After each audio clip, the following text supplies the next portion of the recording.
what I care about is building a team.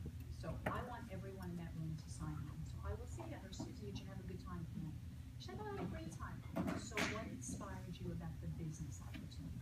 You only have the right to ask that question if you talked about the business opportunity. Because if you didn't, they're going to say, what are you talking about? And you're going to feel like an idiot, and they're going to look at you, and you're going to like go into your little shed.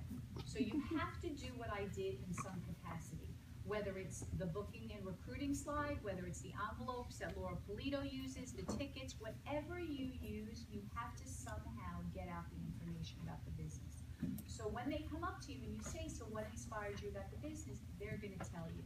They're going to say, I love that you said how flexible it is. Now, I didn't ask her an open-ended question like, do you want to sign on? Do you want to join Pampered Chef? Would you like to sell Pampered Chef? Because that's a yes, no.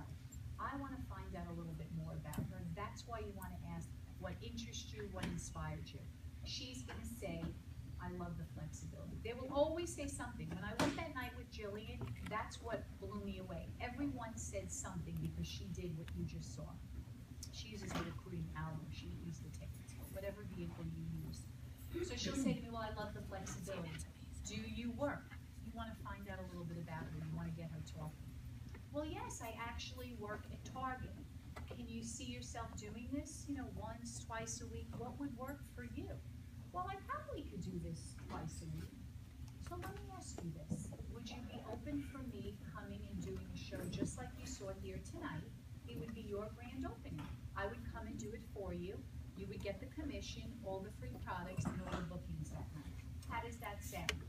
There will be at least 50% of people in that room, if it goes like this, that will say, oh, I think I could do that. Because what did you just offer them?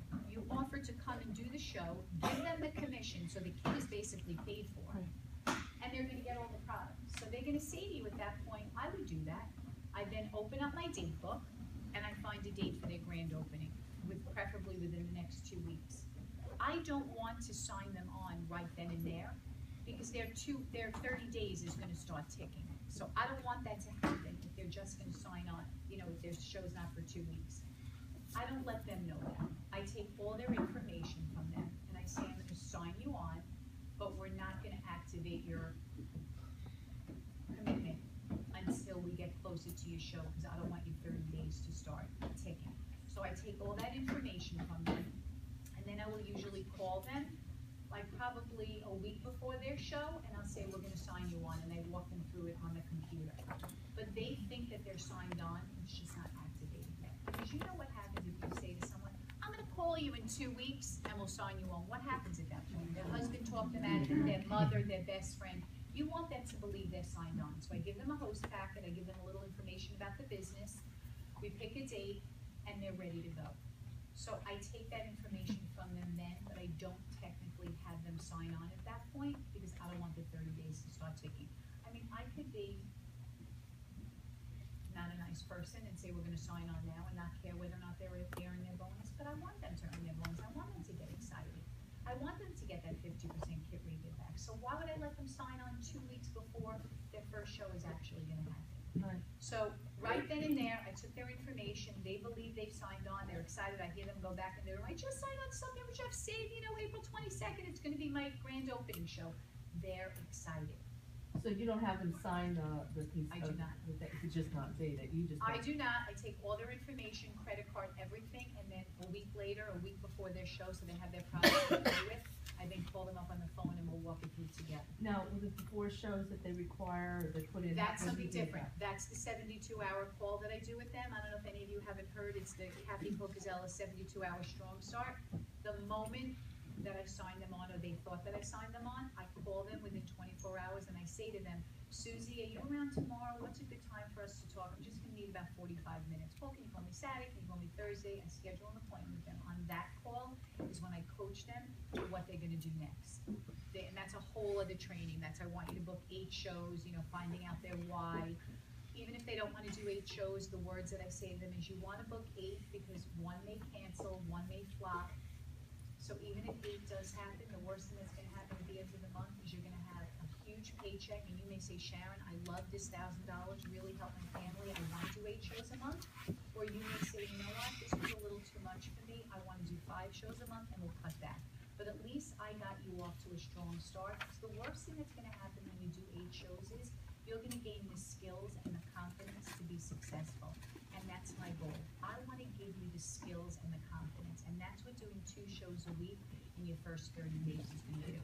No one ever left this business with a full calendar. People only leave when they don't have any shows on the calendar and they don't wanna do the work to get it. So if you start them off strong with 8 shows in their first 30 days, chances are they're gonna find success. So I encourage them and I work with them and then I follow up with them 48 hours later to see how they did. If they didn't come back with the 8 shows book, we celebrate the 4 or 5 that they did book.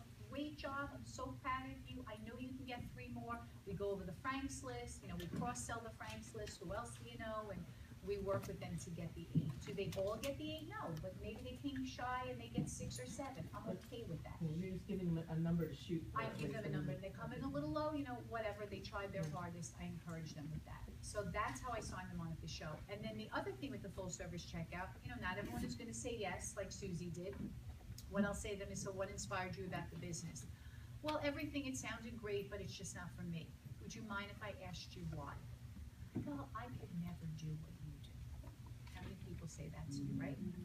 What if I told you my own mother tried to talk me out of this? I used to vomit before speech class. She used to have to write a note. What? I never would have known that. I could have never told. That's the truth.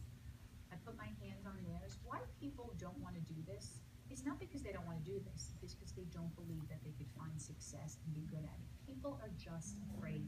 Everyone wants to make $50, $75 an hour. That's a given.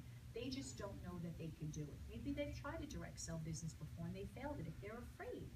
So when you put your hands and you connect with them and I say, if that's the only thing stopping you, if I told you that I would help you and work through that with you, what would you feel about that? I just had a girl promoted to director last month, Diane. I have been after her. I've done like 3 shows for her. No, no, no, no. So then I talked into last year being a Facebook consultant. I'm like, I know you love the products, you have so many great things to say about it. What about trying Facebook? Because I know what happens when they try Facebook. They then gain the confidence to try the next thing. So Diane finally signed on and she was doing Facebook shows. Months later, she said, my friend is bugging me to have a show. I think I'm ready to do it. So she came with me a few times to my show. She was always the shy one sitting in the back of my meeting. She came to my show. She then went and did her show. It was a $2,000 show, her first show. She was addicted after that. She promoted to director last month. Here was Diane, who was never going out doing a live show, was petrified to talk in front of people, is now standing at my meeting and talking. Why was Diane afraid? Because Diane didn't believe in herself. But when you show someone that you believe in them, and you put your hand on them and say, I'm gonna help you, I believe in you, and together, we are gonna help you get over that, amazing things will happen. I mean, it was that way with me. I was petrified to talk in front of people. So if I could get through it, and I assure them that I'm going to help them get through it, and that's the only thing stopping them. And a lot of times I say to someone, do you have kids? And they'll say, yeah. What if your son said to you, Mom, I can't try swimming, I'm afraid? Would you accept that from your child? Of course not. You would encourage them. Let me encourage you. What kind of mother would you be if you would give yourself the same advice? You can't say that when there's a line of people around you. Do you get why you have to be by yourself? Yeah. This is your private time with every person because everybody has a different issue. So that's how I overcome that. And a lot of them will say, you've given me some food for thought. And I say, can I follow up with you? Yes. And here's the follow-up. The old Sharon, the follow-up used to be, hi, it's Sharon from the paper check. Did you get a chance to look at the information I gave you? And what would happen? Nope. Oh, it's in the car. Oh, my kids have been sick. I haven't. Now, this is what I say to them. Hey, it's Sharon from the paper chat. I can't stop thinking about you. You would be amazing at this. I want you on my team. Here's a crazy thing. People go their entire life never hearing someone say that to them. They grew up in a house where their parents weren't nice to them. They married a man or a woman who weren't really nice to them, who never believed in them. They had a job where they had a boss who never believed in them. When you tell someone that you want them and you think they'd be great at this, you instill a belief in them that they've never had before in themselves. So that's my follow-up. And if they don't answer the phone, I know a lot of you are thinking, well, in a perfect world, they answer the phone and you could say that to them. I text it. I can't stop thinking about you. I want you on my team. Do you have a second where we can talk? I'm not going to sleep tonight until you join my team. I I mean, I have girls say to me all the time, if you didn't say that to me and you didn't push me, I never would have signed. You saw something in me. Diane's husband called me after she promoted last month. And I always tear up when I have stories like this. And he said, oh my God, my wife has never been more happy, more excited about anything in her life. Thank you for believing in her before she believed in herself. That was a husband, not even her. She told me that 100 times. But to hear it from a husband is incredible. She tells me all the time, I'm a better mother, I'm a better wife because of Pampered Chef, because I'm happy. Right? We were just talking about that there.